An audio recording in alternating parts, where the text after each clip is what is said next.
جب بھی جز بول کے کل مراد لیا جائے، جز بول کے کل کا معنی مراد لیا جائے، تو یہ دلیل ہے اس بات کی کہ وہ جز رکن ہے اس کل کا. تھوڑی مشکل تو نہیں ہو رہی؟ یعنی اگر اللہ تعالیٰ نے یہاں نماز کا جز قیام بول کے نماز مراد لی ہے، تو اس سے یہ ثابت ہو رہا ہے کہ قیام جو ہے وہ نماز کا رکن ہے. تو جب جز بول کے کل کا معنی مراد لیا جاتا ہے تو یہ اس بات کی دلیل ہے کہ وہ جز جو ہے وہ رکن ہے اس کل کا. جیسا کہ فتحریر رقبہ، کفارے میں آتا ہے نا قرآن میں، کفارہ ادا کرنے میں تحریر رقبہ، گردن آزاد کرنا. گردن کیا ہے؟ ایک انسان کا جز ہے یا کل ہے؟ جز ہے. مراد کل ہوتی ہے، پورا انسان آزاد کرنا، صرف گردن تو آزاد کرنا نہیں ہوتا. تو وہ اس کا جز بولا ہے، یہ دلیل ہے کہ یہ اس کا اہم انسان کا رکن ہے. گردن نہیں ہے تو انسان بھی نہیں ہے، تو اسی طرح رکن نہیں ہے تو کل بھی نہیں ہے. سمجھ آ رہی ہے بات؟ لا تقم فیہ ابدا، اس میں کبھی نماز نہ پڑھنا. یہ عربی اسلوب کو جاننا اس طرح ضروری ہے تاکہ ہم ترجمے کی غلطیوں سے بچیں، سے بچیں. بعض حضرات جو ہے وہ عربی اسلوب اور عربی گرامر کو نہیں جانتے، وہ اس طرح کی غلطیاں کرتے ہیں. تو اس میں کبھی اصل ترجمہ کیا ہوگا؟ اس میں کبھی نماز نہ پڑھنا، کبھی کھڑے نہ ہونا. یہ بالکل ہی لٹرل ترجمہ ہے.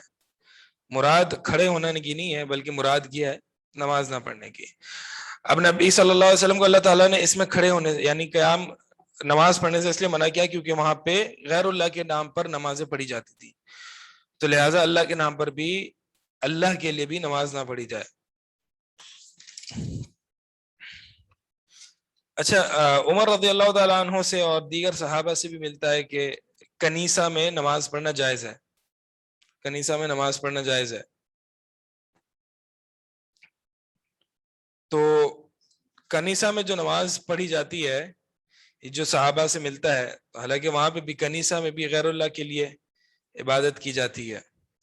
تو پھر کیوں کچھ صحابہ سے کنیسہ سے مراد چرچ، کنیسہ سے مراد چرچ جو کرسچنز کی عبادت گاہ ہے، چرچ، کنیسہ عربی میں کہتے ہیں اس کو. تو چرچ میں کیا نماز پڑھی جاتی ہے؟ نہیں، چرچ میں نماز تو نہیں پڑھی جاتی. جیسے ہم مسلمان نماز پڑھتے ہیں ایسے چرچ میں نماز نہیں پڑھی جاتی. تو لہٰذا وہاں پہ نماز پڑھنا جائز ہے. کیونکہ میں نے قاعدہ کیا ذکر کیا کہ وہاں جہاں اس جگہ یا اس مقام یا اس زمان میں جہاں غیر اللہ کے نام پر عبادت، کوئی عبادت کی جاتی ہو، وہاں وہی عبادت اللہ کے نام پر کرنا بھی حرام ہے. تو چرچ میں نماز تو نہیں پڑھی جاتی.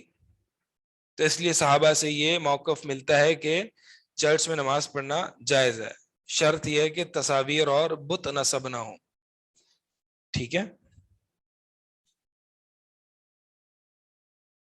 سوال ہے کل بول کر بھی جز مراد ہوتا ہے؟ جی ہاں، جیسے کہ میں نے آپ کو بتایا نا، وَيَجْعَلُونَ أَصَابِعَهُمْ فِي آذَانِهِمْ، کہ منافقین پر جب قرآن وغیرہ پڑھا جاتا، ان کو نصیحت کی جاتی، تو وہ اصابع، یہ انگلیاں اس کو کہتے ہیں، اصبع کی جمع ہے. ٹھیک ہے، اصابع انگلیاں اپنی کانوں میں ڈال دیتے تھے. اب پوری انگلی پورا یہ کل ہے، ٹھیک ہے، تو پوری انگلی تو کان میں نہیں جاتی نا، اس کا جز جاتا ہے، پورے جاتے ہیں صرف. تو وہاں پہ کل بول کے جز مراد لیا گیا ہے. جب کل بول کے جز مراد لیا جائے تو اس میں مبالغہ مقصد ہوتا ہے، یعنی وہ اتنی زور سے کان میں انگلیاں ڈالتے اور بند کر لیتے گویا کہ پوری انگلیاں ڈال لیتے. یہ بلاغت ہے قرآن کی. میں نے آپ کو پہلے بتایا کہ جز بول کے کل مراد لینے کے کیا فوائد ہیں. اس کے رکن پر دلالت کرتی ہے، اس کی اہمیت بتانے کے لیے، اس جز کی اہمیت بتانے کے لیے. تو کل بول کے جز مراد لینے میں